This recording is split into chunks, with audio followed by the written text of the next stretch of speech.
liste des joueurs devant faire partie des matchs comptant pour les 3e et 4e journées des éliminatoires de la Coupe du Monde, entre l'Angola et le Gabon d'un côté et Gabon-Angola de l'autre. Donc je vous permets de prendre encore quelques images de temps de coupe. Merci de mettre vos téléphones sous vibreur, à défaut de les éteindre. La star, c'est le coach, c'est pas moi, on n'a pas besoin de me prendre. La star, c'est lui.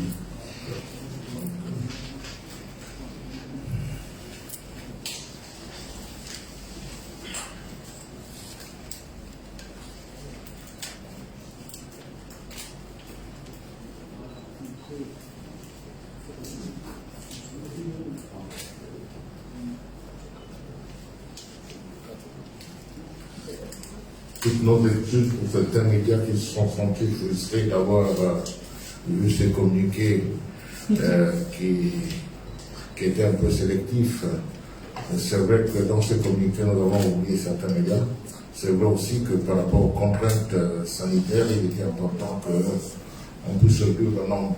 Non pas que ceux qui ne sont pas là ne sont pas importants, mais voilà, il fallait réduire le nombre. Donc, désolé pour ceux qui se sont sentis frustrés par ce geste de la Fédération de football. J'ai vu que RFI m'a appelé depuis la France, donc vous savez que vous êtes tellement important qu'on ne peut pas ne pas faire avec vous. Voilà. Mais en général, quand vous demandez une interview personnalisée, le coach est souvent disponible pour vous, puisque RFI prend difficilement les propos de la conférence de presse. Cela dit, nous allons commencer cette conférence de presse avec le coach Neveu qui va vous dévoiler la liste des joueurs devant faire partie, je le disais tantôt, de cette double confrontation Angola-Gabon, Gabon-Angola. Coach, c'est à vous. Bonjour à tous. Donc, je vous communique la liste des 23 joueurs sélectionnés pour les 2 matchs contre l'Angola, du 8 et du 11 octobre 2021. C'est un joueur qui est sur la liste d'attente. Au niveau des gardiens, Amonomé Jean-Noël, Amazulu, Afrique du Sud. Mfa Anthony, Rodange, Luxembourg. Nze Donald, Maniema, RD Congo. Défenseurs, Paloun, Lloyd, Bastia, France.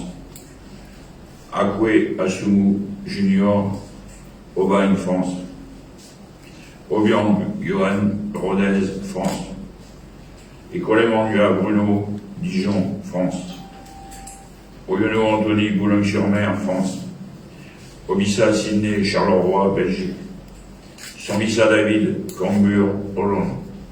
Milieu. Oku André, Altay, Turquie. Ndong Didier, Malatya Sport, Turquie. Emina Mario, Nice, France. Madina Lévy, Sabah, Malaisie. Kanga Gelor, Étoile Rouge de Belgrade, Serbie. Boussunda Mouketou Alex, Salonique, Chypre.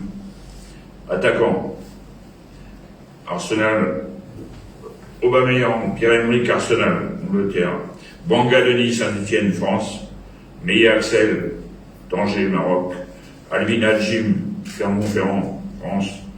Boupenza Aron, Al-Arabi, Qatar. Mei Kevin, Denizlispor, Turquie. Et Michimezu, Tarsko, Sofia, Bulgarie. Sur la liste d'attente, Ennemé, Ulrich, Brighton, Angleterre. Voilà.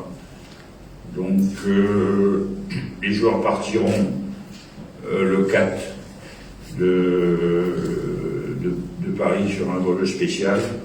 Le vol spécial passera par la Turquie pour récupérer les joueurs qui jouent en Turquie et qui arrivent sur le sol turc. Et on arrivera donc l'avion arrivera à Franceville le 4 en fin d'après-midi. Les entraînements commenceront le 5, le 6 dans l'après-midi, nous partirons pour Luanda, en Angola. Le 7, entraînement, et le 8, le match. Le 8 au soir, retour. Le 9, entraînement. Le 10, feuille de match. Et le 11, match à Franqueville. Voilà. Je reste à votre écoute pour toutes vos questions. Bien sûr, on prend en considération, c'est vrai que vu les résultats de nos deux premiers matchs, on se trouve dans des obligations de résultats et de prendre des points pour rester dans la course. Ceci dit, nous avons toujours notre destin entre nos mains. Donc à nous de bien préparer ces deux matchs. Par ailleurs, quand même, à noter la présence certaine de Pierre-Emerick Aubameyang, qui a su, félicitons-le, qui a su quand même argumenter envers son club Arsenal pour pouvoir se libérer et démontrer sa farouche volonté aussi de porter le maillot national pour encore rester fixé sur l'objectif de sortir de cette poule. Donc c'est quand même un geste fort, un geste à noter. Et si malheureusement il a eu une période qui a été un peu compliquée ces dernières années, je pense que notamment par ses prestations lors des derniers matchs, il montre tout l'engagement, je dirais que l'engagement pour porter au plus haut l'équipe. Après, faut pas que tout non plus sa présence mette une pression, comment dire, négative sur les épaules de ses partenaires. Au contraire, ça doit tirer le groupe vers le haut, et avec des obligations, je dirais, de faire les efforts au niveau du collectif pour atteindre, je dirais, nos objectifs. Voilà. Merci aussi au manager général, à son papa, qui a œuvré dans le bon sens. Et puis merci aussi à Arsenal, parce que c'est sans doute une première depuis très longtemps au niveau africain, qu'un club européen puisse faire preuve de compréhension, plus que ça, je dirais, de respect à l'égard du continent africain, pour libérer un joueur, en sachant que Pierre-Emerick aura l'obligation, après le match, de faire une quatorzaine, et Arsenal mettra à sa disposition un préparateur physique pour qu'il puisse la faire, je ne sais pas, en Espagne ou au pays de son choix, afin qu'il puisse se préparer aussi pour son club. Voilà. Voilà, après ces propos préliminaires du coach, nous allons passer aux questions-réponses. Messieurs, mesdames, nous vous écoutons.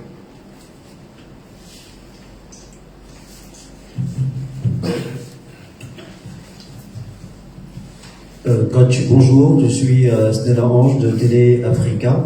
Alors, évidemment qu'on est tous heureux de vous entendre développer sur la disponibilité de Pierre-Emerick Aubameyang, parce qu'on avait des grosses inquiétudes par rapport à cette actualité. Tout le monde la connaît, les mesures restrictives qui sont prises par les autorités anglaises. Alors, Pierre-Emerick présent, double confrontation contre l'Angola, un point dans ce groupe F. C'est clair que pour vous, cette double confrontation signifie 6 points à prendre. Effectivement, je dirais l'objectif est clair, c'est de prendre les 6 points. Donc en commençant tout d'abord par le match aller. Et je pense aussi que pour aller chercher 3 points en Angola, il faut qu'on prenne en considération, qu'on Bon, je ferai un retour avec mes joueurs sur le match en Libye, et sur le match, bien sûr, contre l'Égypte. Mais l'évidence, c'est que dans la... Bon, il y a deux éléments pour pouvoir faire un résultat, comme c'était le cas en Libye ou contre l'Égypte. Il faut être capable de fabriquer du jeu, ce que les joueurs ont été capables de faire en Libye, même si il faut reconnaître qu'on a pris 2 buts qui étaient sans doute évitables. Maintenant, à nous d'être beaucoup plus rigoureux dans certains secteurs. Et puis, peut-être aussi, je dirais, à un moment des matchs, mais ça, c'est le jeu qui fait que peut-être se contenter, comment dirais-je, du résultat minimum, même si c'est pas dans ma philosophie, pour prendre les 3 points. Bon, on est une équipe depuis le début, la prise de fonction, qui démontre beaucoup d'engagement, qui fait tout pour fabriquer du jeu, qui sait, malgré tout, je dis bien, créer des occasions en Libye qui ont été fortement freinées par l'homme en noir, par les hommes en noir de côté. Moi, j'ai revu les images avec précision. Bon, on peut jamais, comment dirais-je, on va pas refaire les choses, mais bon, c'était beaucoup quand même. Et que là aussi, de ce côté-là, il faut qu'on en tire des conclusions pour mieux voyager, quoi. Donc, d'évidence, oui, on est face à un adversaire qu'on connaît, mais qui est jouable. Donc, respectons-le tout d'abord et contentons-nous, je dirais, d'aller chercher 3 points, quoi. Oui. Bonjour, Ahmed Djembogo, Gabon 24. Nous voyons le retour d'Axel Mbé. Enfin, qu'est-ce qui a justifié justement son retour quand nous connaissons un peu, par exemple, dans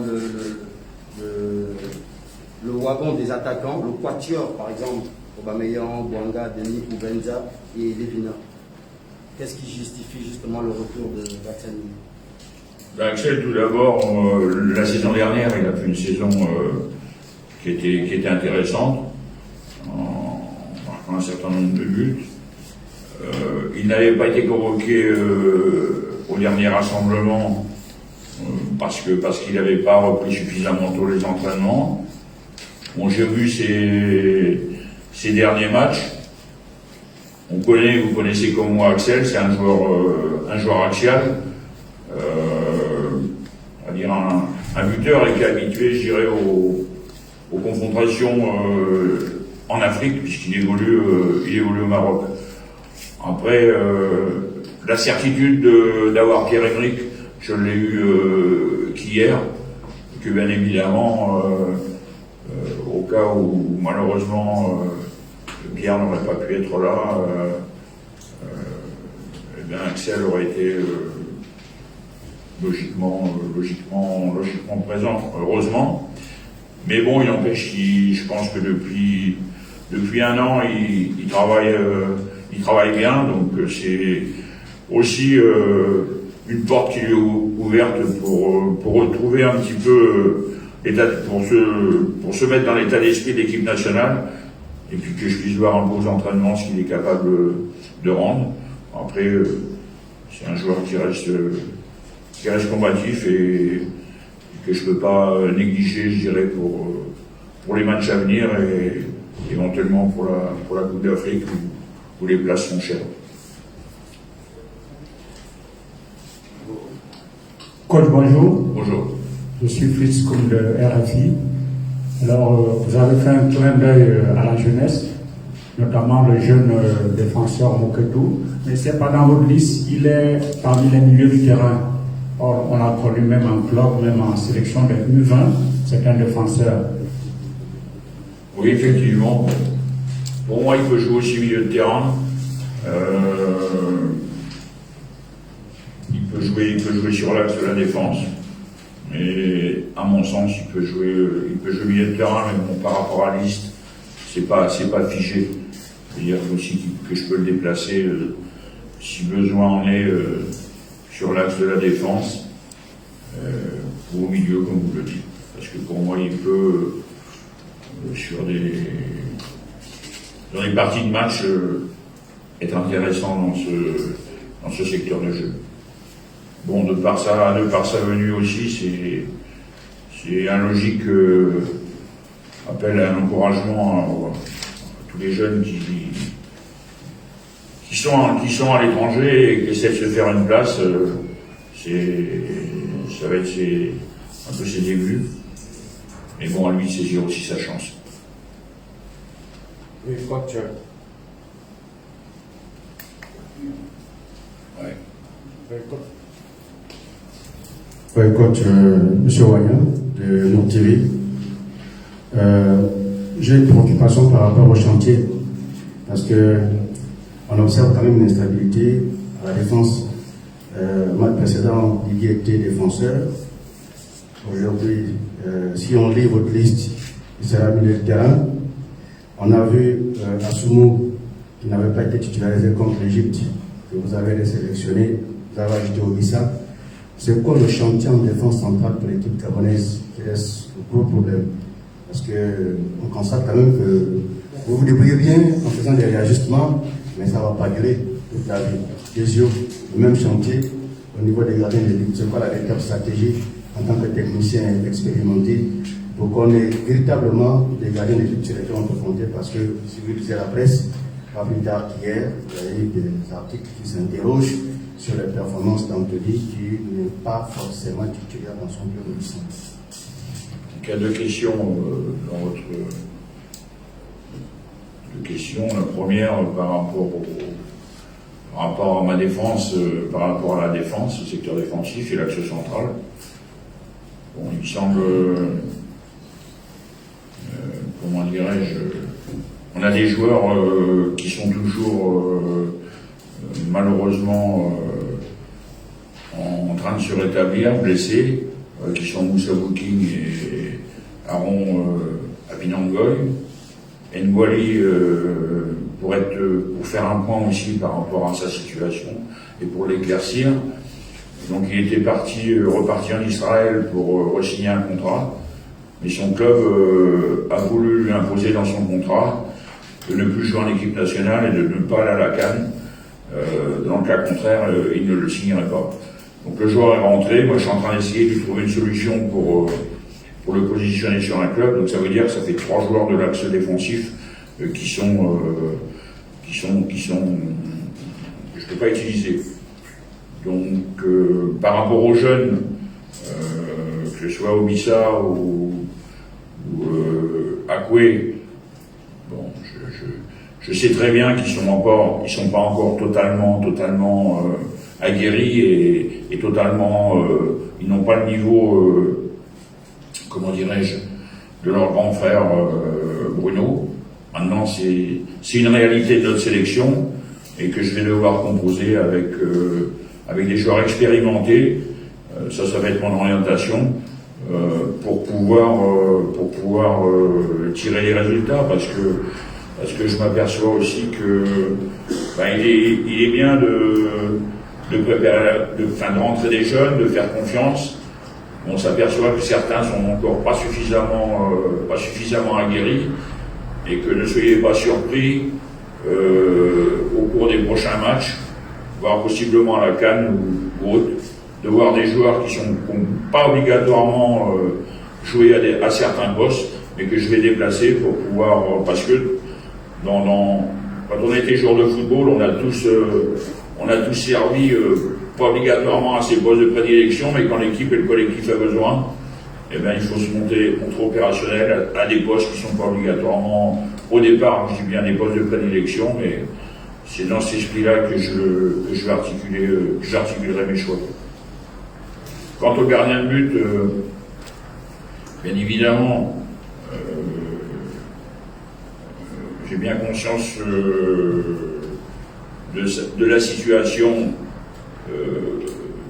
d'Anthony et présentement de l'équipe nationale au poste.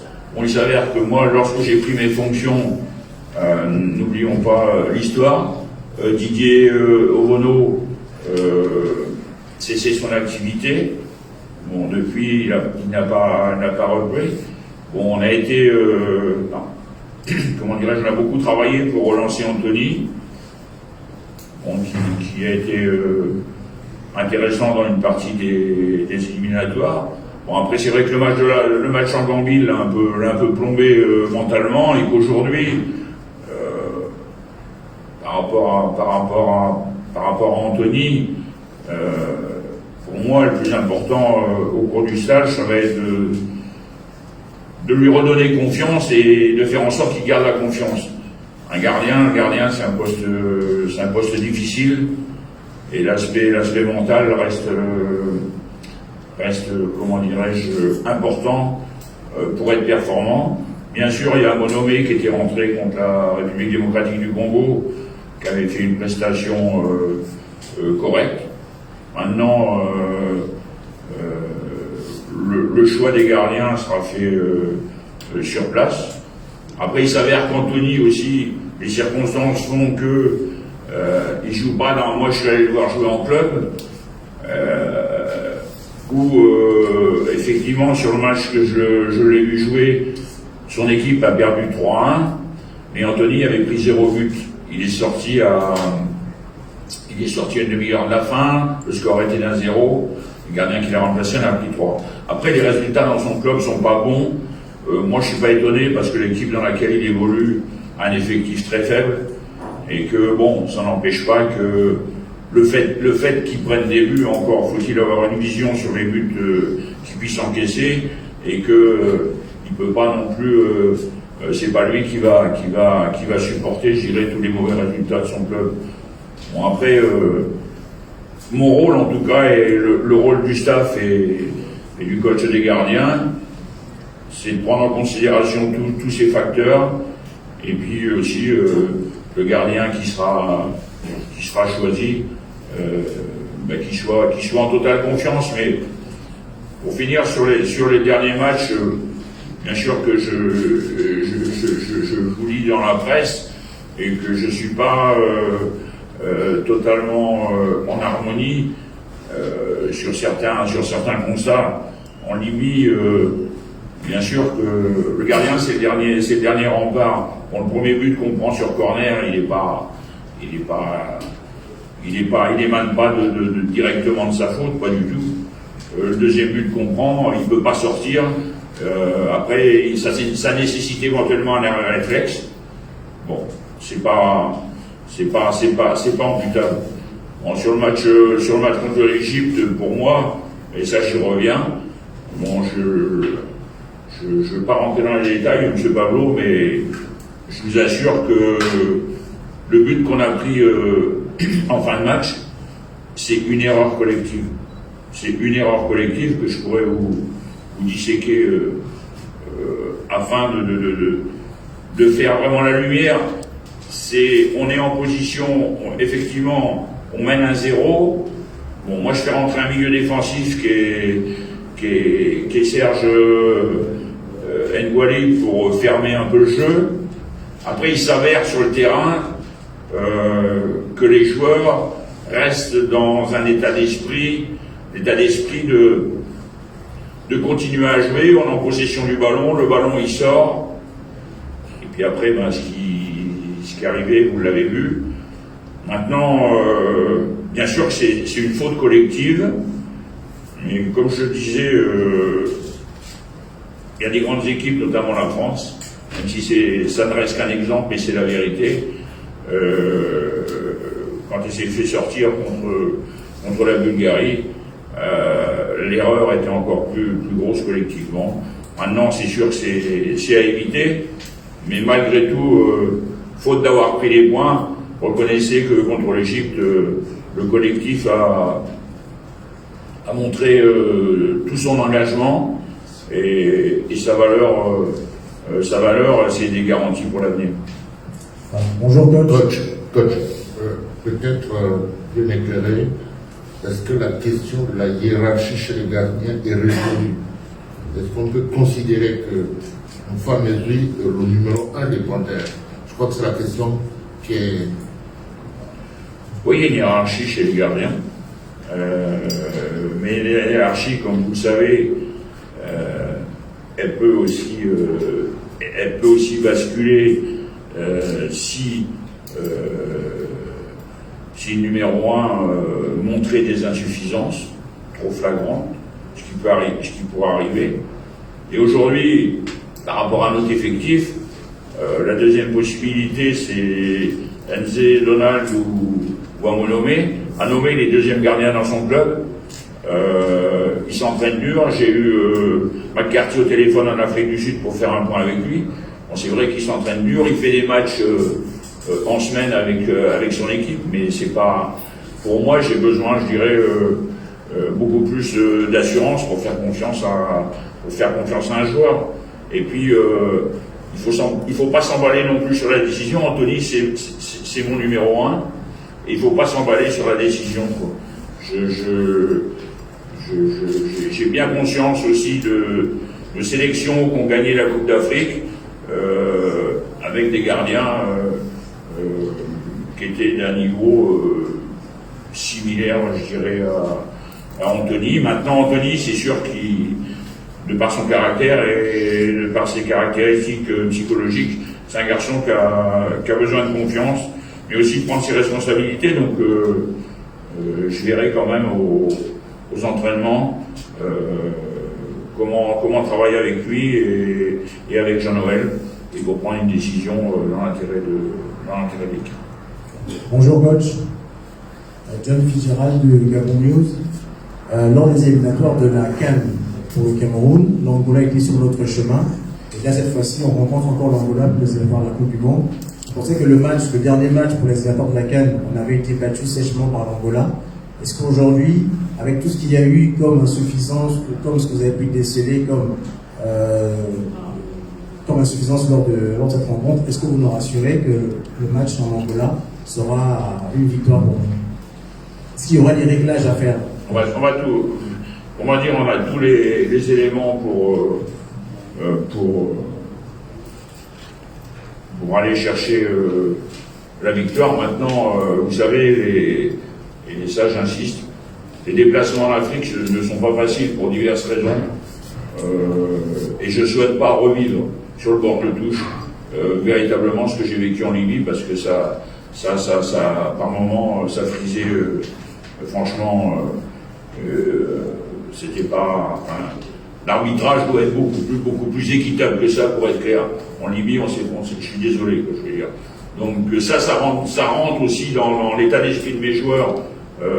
Ça doit rentrer dans l'état d'esprit de mes joueurs pour aller faire un résultat, et peut-être qu'on sera obligé de se contenter de gagner, de faire un 0, et puis voilà, quoi, parce qu'à un moment ça devient aussi un peu trop piégeant. Après, oui, on a tous les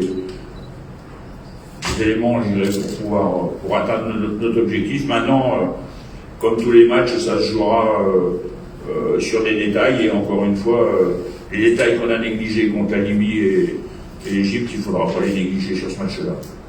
Et il faudra aussi, malgré nos obligations, malgré l'obligation de faire un résultat, penser qu'un match, pas être, comment dirais-je, dispersé, savoir qu'un match, ça joue sur 90, 93 minutes, que tu peux mener 1-0 ou être mené 1-0, et que un match, ça se bascule. Et que, bien évidemment, on est conscient qu'on est face à des échéances importantes de prendre des points, mais qu'il faut être aussi capable de gérer les événements du match. Et qu'un match, on peut très bien prendre un but en début de match sur un fait de jeu, et être capable aussi de revenir au score et de pouvoir maîtriser les 3 points. Coach, je reviens, Ahmed Djongogo. Vous nous avez habitués effectivement à avoir 3, 4.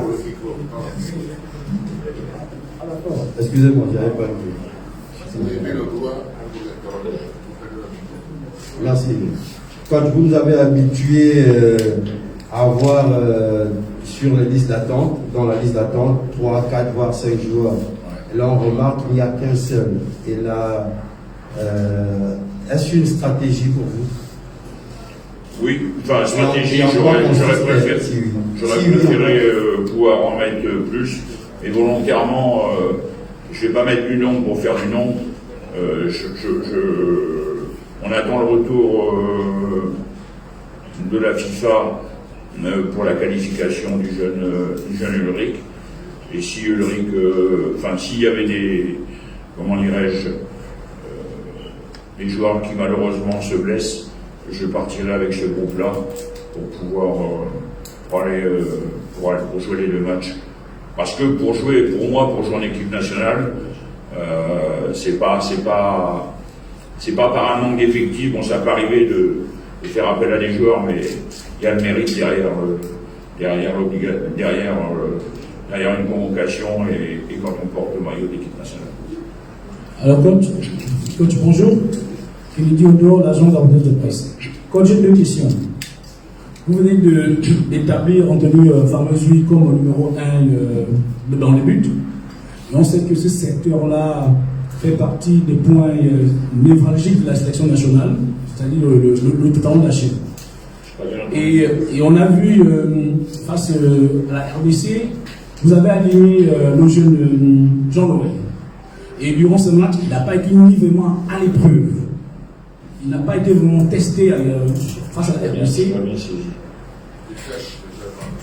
Coach, aujourd'hui, vous venez d'établir un fameux comme numéro 1 de l'équipe nationale dans le but. Et on sait, et vous savez également que c'est un poste aujourd'hui qui pose problème. Parce qu'il ne faut pas le mentir, il ne faut pas se mentir. Le fameux Zui ne rassure pas et il est très inquiétant. Face à la RDC, vous avez aligné Jean-Noël et durant ce match, il n'a pas été vraiment mis à l'épreuve. Est-ce qu'il n'est pas judicieux pour vous de nous tester véritablement et au point de vous situer définitivement sur la question? Deuxième question. Lors du match contre le match, vous avez invité le jeune David Sambissa pour découvrir le groupe. Est-ce qu'on peut comprendre effectivement qu'il a eu l'accord de la FIFA pour jouer avec la sélection nationale? Merci. Deuxième question. Ma deuxième question, ça concerne Sambissa. Vous l'avez, face à la Libye, vous avez appelé pour découvrir le groupe. Donc on veut savoir si c'est... Okay. Par rapport au gardien de but, sachez que on les travaille aux entraînements et c'est la lecture qui est faite, bien sûr, principalement aux entraînements, qui va déterminer mon choix final, même si Anthony, pour moi, reste dans une position, comment dirais-je, plus de titulaire, mais c'est pas le moment pour moi, si vous voulez, c'est pour ça que je reste reste pro, parce que c'est pas à l'émotion que je peux me dire je vais tenter de faire jouer tel joueur. Si je fais jouer un joueur, c'est que j'ai des certitudes. Et tant que j'ai pas les certitudes totales, je retournerai, je ne prendrai pas la décision dans ce sens-là. Par rapport à Sambissa, à 95%, il est qualifié. On a eu le retour hier, donc il m'en est juste un petit élément, mais l'administration a fait ce qu'il fallait, donc il sera là. Son dernier match avec son club, ils ont gagné 4-0 à l'extérieur. Après en avoir pris 9 contre l'Ajax la semaine d'avant, il est rentré au poste, il a joué une vingtaine de minutes au poste de défenseur gauche. Donc c'est une bonne rentrée pour nous, en tout cas ça fait un jeune de plus à potentialité dans l'effectif, que j'utiliserai moi selon ce que j'ai vu de ses qualités.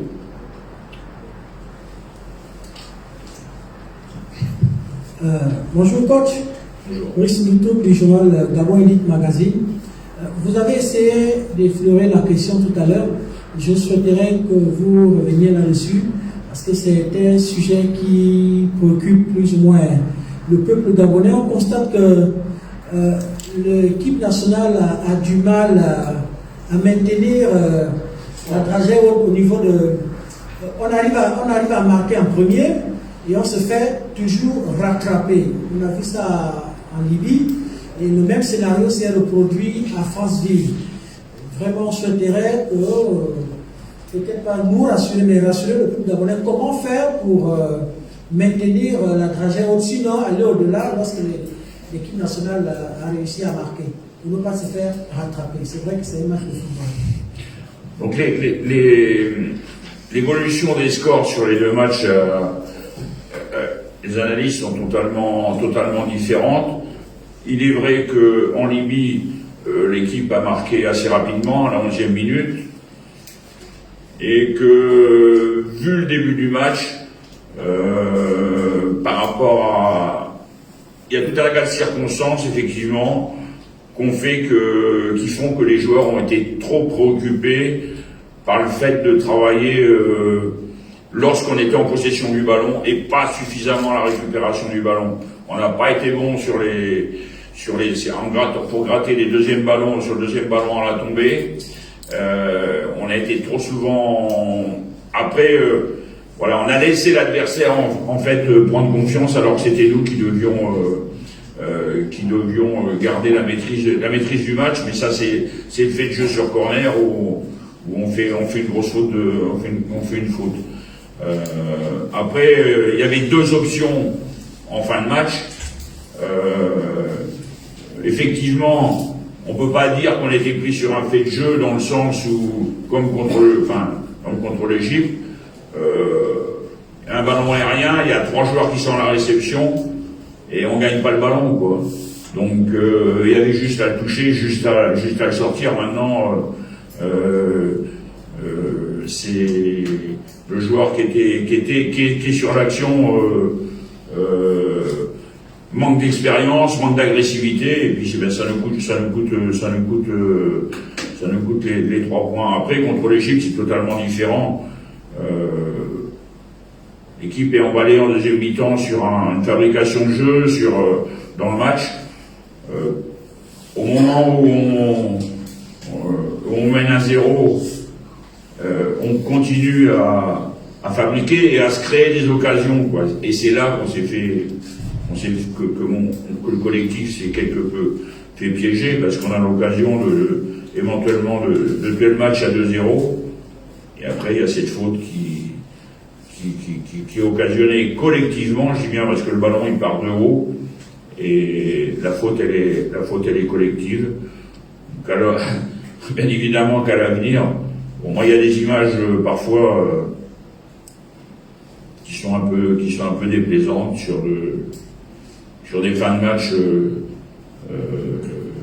mais bon, s'il faille, comment dirais-je, on a bien retenu la leçon en tout cas, et sachez que bien sûr qu'il y a des leçons à tirer, et puis bien évidemment qu'il y a des réponses à donner pour pouvoir préserver un score. Après, c'est vrai que, encore une fois, les joueurs ont été aspirés par cette envie de jouer, et ça nous a coûté 2 points, quoi. Mais bon, espérons que, comment dirais-je, ce qu'ils ont tenté de fabriquer et de faire aura une récompense à un moment pour eux. Même s'il est vrai que sur les fins de match, mais c'est pas du tout dû aussi, je veux dire, à un aspect mental, c'est-à-dire que simplement dû au fait de se dire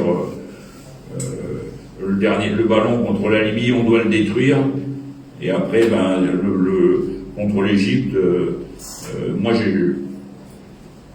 on doit se parler, on doit communiquer, et puis on se gêne, et puis voilà, il y a un but qui arrive. Mais bon, c'est fait, de toute façon, et comme vous dites, on en tirait des conclusions, quoi. Et j'en ai tiré des conclusions. Coach, merci. Il y a 2 mots qui est dit de Gabon Première. Je retiens la chute de vos propos. Je sens beaucoup d'amertume dans votre analyse de ces 2 premiers matchs. Mais je reste convaincu que les éliminatoires de la Coupe du Monde ne s'apportent pas comme des phases qualificatives pour la Coupe d'Afrique des Nations. Mentalement, on a montré en Libye et en France-Ville qu'on finissait une mal de match, vous l'avez reconnu d'ailleurs, coach. Et à un moment donné, on a comme l'impression que le coach ne veut, quel que soit l'endroit où il évolue, offensivement, il a tellement de certitudes qu'il ne peut se permettre de bousculer sa hiérarchie, la triplette d'attaquants que nous avons. Votre banc est fourni à ce niveau, vous avez tellement de valeur, qu'à un moment donné sur le match contre la Libye avec Gazi, si on veut tuer ce match, on a à l'extérieur, on mène à 0, soit vous décidez de mettre un bus, densifier votre milieu de terrain, on joue au Bumbu, c'est une façon de jouer, peu importe, le résultat peu importe, on gagne à 0, on prend un point en Libye. À Franceville, c'est idem, hein. On sent la nervosité chez Banga qui peut sortir, peut-être décider vous à nouveau de densifier avec des milieux offensifs pour peut-être soulager la défense arrière, etc., etc. Vous ne faites pas le choix de sortir l'une de vos vedettes dans la triplette d'attaquants. Coach, avez-vous sérieusement appris de ces 2 échecs que nous avons eus, autant de rassurer les Gabonais que face à l'Angola, à Manda ou à Franceville, quand on sent que Pierre n'est pas dans le match, avant que lui fait l'exception, il a été dans le match, dans ces 2 matchs. J'ai vu Pierre, moi, faire des tacles. C'est des choses que j'ai vues en 2012, etc., etc. Monsieur Pierre-là, il est différent mentalement. Différent mentalement. La question, c'est de savoir si vous allez vous appuyer sur cette différence mentale de Pierre pour booster le collectif, premièrement, pour vous rassurer que les fins de match contre l'Angola vont être totalement différentes dans le contenu. Coach, quelle assurance nous avons? Okay.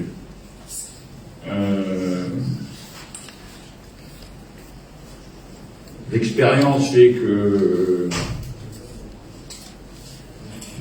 l'expérience du terrain que j'ai depuis toutes ces années et qu'on reste toujours attentif à tout ce qui se passe et notamment pour notre équipe. Par rapport à la Libye, on mène à 0, il y a 10 minutes de jeu. On peut pas, je veux dire, on prend un but sur corner, reconnaissons que ce sont, moi j'aime pas citer, mais les joueurs. Il y a de grosses erreurs de marquage. Donc on se fait égaliser. La logique, par rapport au potentiel d'équipe qu'on a, c'est de continuer à jouer pour essayer de revenir au score et de marquer. Je ne peux pas fermer le jeu au bout de 10 minutes et aller dire je vais rester sur ou 10 minutes, au bout de 10 minutes, je vais pas rester sur un 1-0, sachant que il reste 80 minutes à jouer. Après, dans l'expression,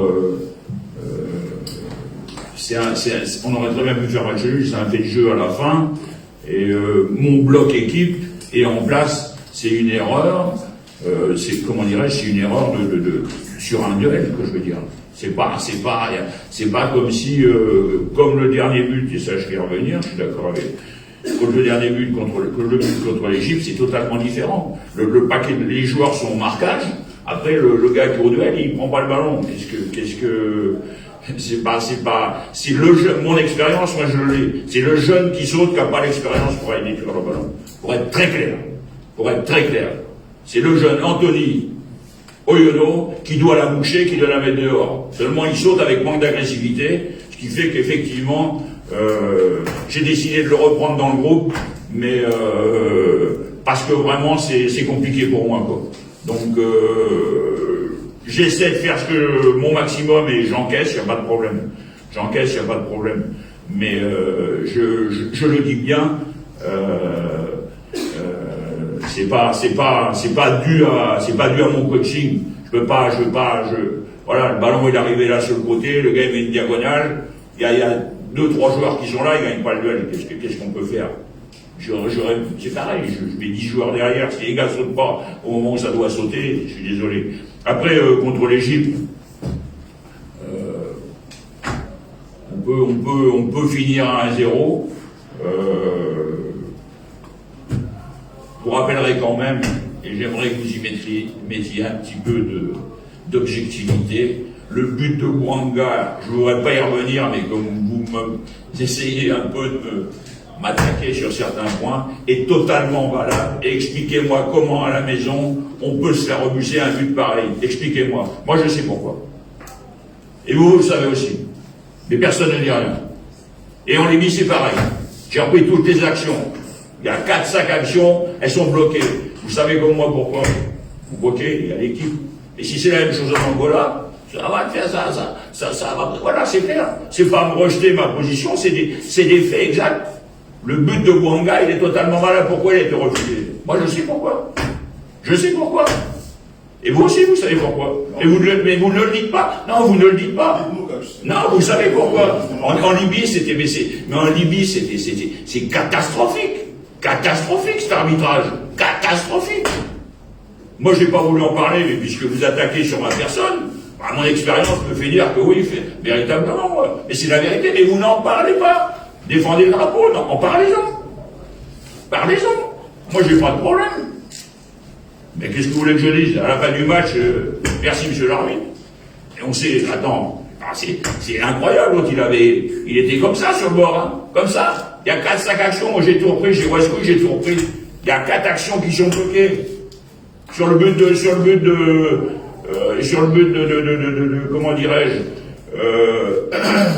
sur le but de Pierre-Emerick. Il faut l'accorder. S'il veut l'accorder. Il a décidé. Et ça, c'est la vérité. C'est la vérité. Et si c'est pareil en Angola, ben, vous le verrez, je veux dire, on va voir ce qu'on va donner, quoi. Mais à un moment, on est limité, quoi, je veux dire. On est limité. Et ça, c'est la vérité. Et vous le savez comme moi, quoi. Moi, je veux bien encaisser toutes les responsabilités et tout. J'ai l'expérience, je connais, je vois. De suite, j'ai vu l'arbitre et tout. J'y suis allé sur lui. J'y suis allé dessus. Et après, c'est infernal, quoi. C'est infernal. C'est injouable. C'est injouable. C'est un des rares matchs à l'extérieur. On s'est créé autant d'occasions dans l'intervalle. Dans l'intervalle. Avec Pierre-Emerick, avec Denis Bouanga. Et à chaque fois, il arrêtait tout. Ah, attendez. Voilà, quoi, c'est tout, je veux dire. Mais moi, c'est pas grave, ça me dérange pas d'en parler. Vous pouvez faire des gros titres avec, ça me dérange pas. Question. Parce que c'est la vérité. Coach, bonjour. Oui. Ephraim Bureau de Café Sport Plus. Coach, la question que l'on pose aujourd'hui, c'est qui est réellement le véritable coach de la sélection nationale. On vous a vu à Franceville contre l'Égypte, on vous a vu râler à la sortie de Kanda alors qu'elle venait rentrer. Est-ce que vous n'étiez pas prêt pour ce changement et qui par après a emmené un but? Et on vous a vu râler tout au long du match, malgré le but réalisé par Lévina. Est-ce que cette bouillerie n'a pas aussi affecté le groupe? Absolument pas. Ça, c'est comment dirais-je, c'est interne à la tanière. Des choses qui arrivent. Et que Jim est rentré, Jim a marqué. Gaylor est sorti. Après, j'ai fait sortir un autre joueur pour rentrer un milieu de terrain en sachant que l'adversaire était à 10. On était à 11 contre 10. Et c'est sur un fait de jeu, comment dirais-je, qu'on se fait égaliser. Donc, bon, ça c'est en interne, il n'y a pas de problème par rapport à ça. Aucun problème. Question. Oui, coach. Je reviens encore. J'ai 2 questions, coach. La première sur l'effectif. Alors, la présence d'un garçon comme Lévi Mandida me surprend un peu. C'est un garçon qui est arrivé en équipe nationale en 2011. Il a fait une saison pleine 2011-2012. Il était même avec l'équipe championne d'Afrique des moins de 23 ans au Maroc. Mais depuis là, c'est un garçon qui a baissé. Vu que maintenant, actuellement, il évolue même au modeste club de Saba, qui est 2e du championnat de Malaisie. Comment expliquez-vous sa présence dans cet effectif? Il n'y avait pas mieux que le Mandida? Non, il n'y avait pas mieux, non. Il n'y avait pas mieux. Merci pour votre question. Lévi, si vous regardez un peu, il y a 6 mois de ça, je lui ai dit qu'il fallait qu'il perde du poids. Il a perdu du poids, il est plus affûté. Aux entraînements, il est mieux. Donc, vous connaissez ses qualités techniques aussi bien que moi, puisque vous l'avez vu évoluer avant moi. Et j'espère que c'est un garçon va aller en progressant et qui apportera, je dirais, au collectif au fil du temps. Bon, après, par rapport à l'effectif, et ça, moi, je veux pas soulever ça, M. Pablo, mais malheureusement, comment dirais-je,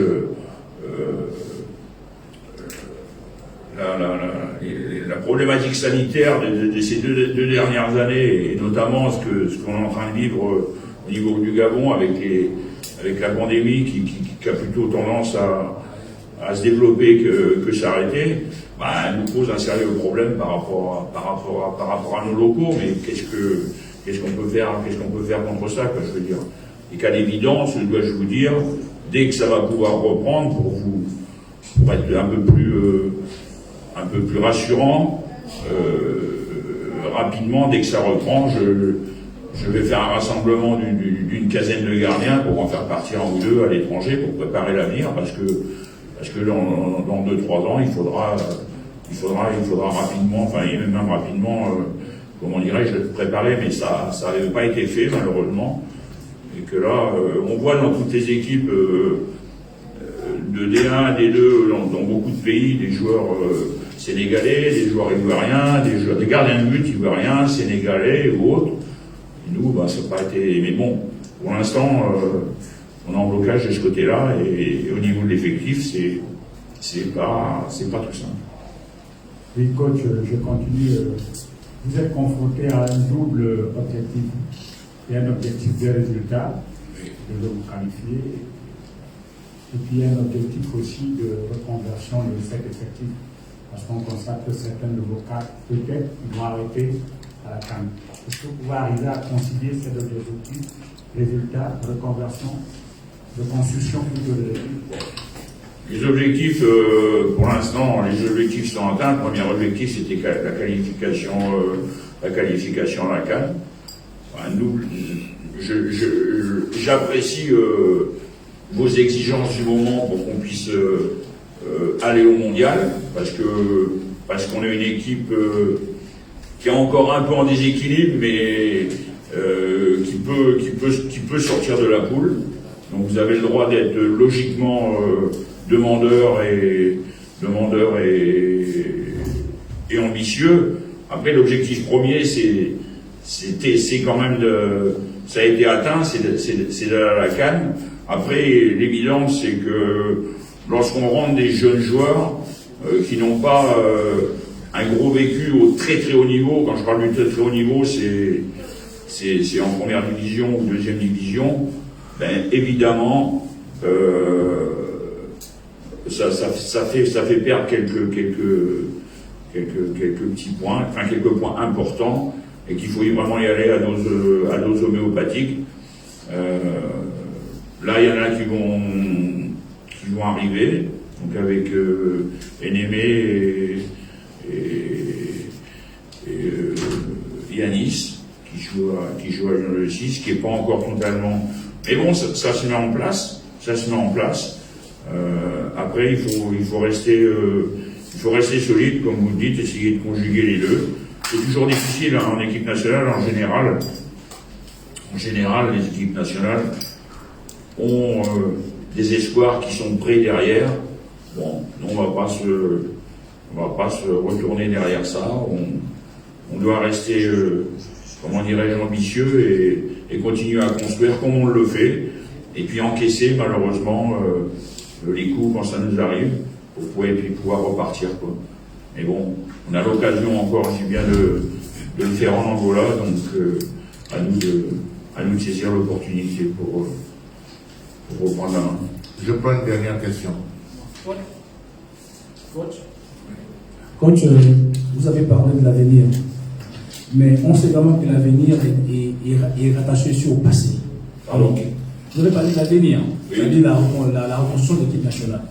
Mais l'avenir également rattaché au passé. C'est deux périodes qui sont rattachées. Et vous savez que le grand corps malade de l'équipe nationale, c'est le poste d'année de but. Le grand corps malade, c'est le poste d'année de but. Le poste qui pose problème. Il faut détacher le micro.